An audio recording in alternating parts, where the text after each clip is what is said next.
chez Pierre. Parce que Pierre est lié, condamné. Comme si on a vu nos autres subir une humiliation, ma casse, quand on a na vie. Pourquoi on a bâti monsieur les quartiers? Mouton a bien sa réputation, on a colobé, c'est pour nous sa abundi sakayo. Loko loko mususu. Soki osali suki boye, okati suki yepe mikolonga kaiti suki. Na bato soma bazo tuna opangi ezaka baso mikolonga yo zola te kitamba, yepa komo le te kitamba. So yo kati suki mutaso linga copier vina yo akomisa vino ya ye. Suko azo combattre yo. Eloko ni renya na vina yo.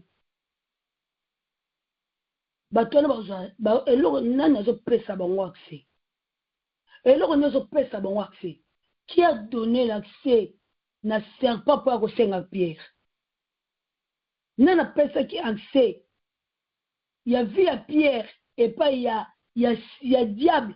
Pour diable a réclamé Pierre que Jésus n'est pas senga mutu na ngai. Pesa nga Pierre aza mutu na nga. Jésus a yé verset biblique à chaque jour à Mise Peignel, Luc 22 le verset 31 à 32. Simon. Yesu a bengi Simon parce que Simon wana nde yango sata ko senga. Simon wana nana bimi na lia sa famille. Mais Jésus-Christ a eu l'autorité à rejoindre. Jésus a retiré à Bendi, à Zouye. A retiré sa humiliation. A joué sa identité. Mais nous, à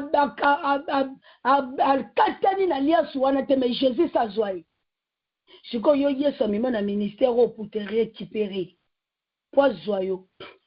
Pour au cas où bima na kata alliance, mais yo mon nom te ngobima na alliance.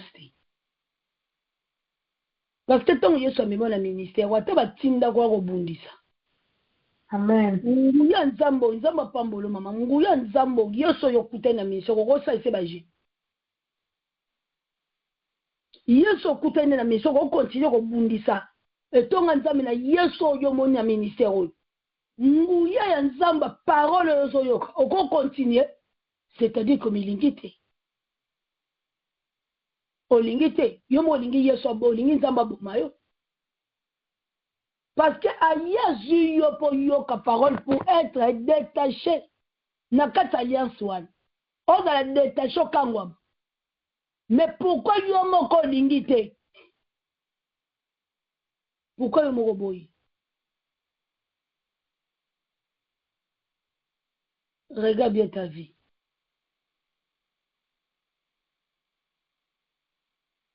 Pierre, ton a moni différence ya pêche. Jésus enseigna la parole. Maître. Pierre avait eu la connaissance ce jour-là parce que Pierre avait écouté l'enseignement. Chez qui? Ce maître, rabbi qui ne changeait pas. La fin de la loi.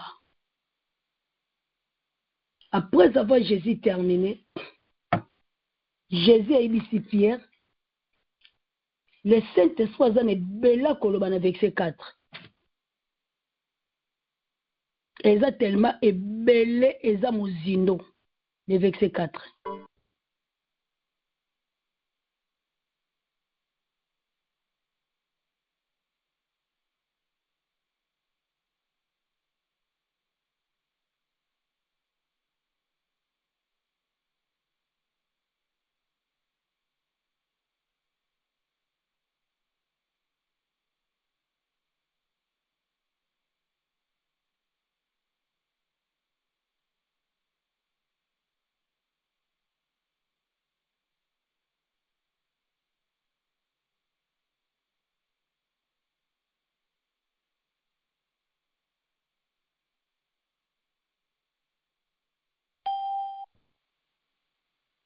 Après comportement, après caractère, nous affichaka, après qu'est-ce que les gens disent de toi?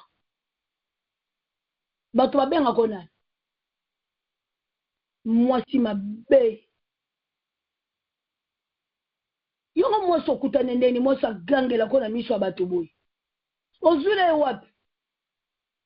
mwana yango aza ngunza ta mosusu bakamata mobali babengako ngunza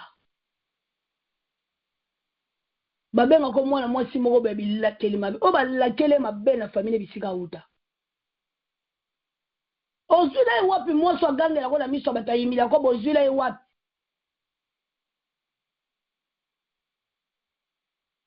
qu'est-ce que les gens disent de toi balobaka nini mpo na yo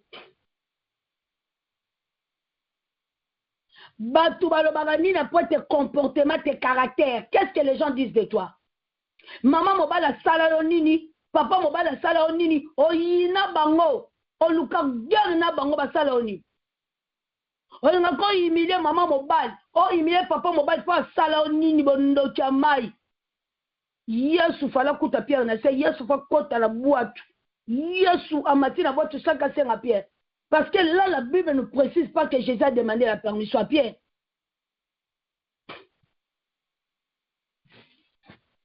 Comme dans le verset 1, comme Jésus se trouvait auprès du lac de Génézareth et que la foule se pressait autour de lui pour entendre la parole de Dieu. D'autres versions nous disent, les gens se jetaient, le peuple se jetait en Jésus, se jeta en Jésus pour écouter la parole. Batoazomi buaka pa Yesu. My God. Batoazomi buaka pa Yesu po bayoka parole. Qu'est-ce que les gens disent de toi? Il avait un homme qui était nommé au nom Bar Jésus, qui était mécontent que les gens entendent la parole de Dieu, écoutent ou attendent la parole de Dieu. La Bible nous précise, Jésus, que ça n'a pas demandé la permission à Pierre. Il vit au bord du lac. Il vit au bord du lac, des barques d'où les pêcheurs étaient descendus pour laver leurs filets.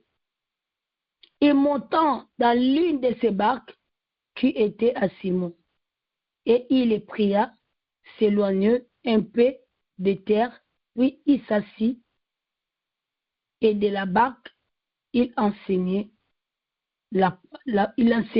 la foule.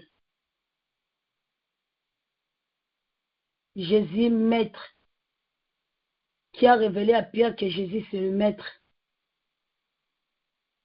A senga Pierre boit tout.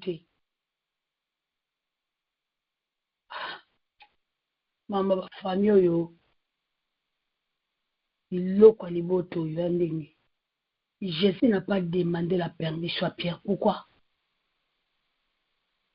Parce que ce Pierre-là, c'est l'instrument de choix de Jésus. C'est le disciple de Jésus-Christ comme Paul était un instrument de choix. Mais les bottes en péché héritage, la sorcellerie. Héritage à mon nom, les bottes ils ont travaillé. Comme c'est richesse à sorcellerie à famille. Yesu asengi bango nzela te mati tango wana boîte wana kati ya mai.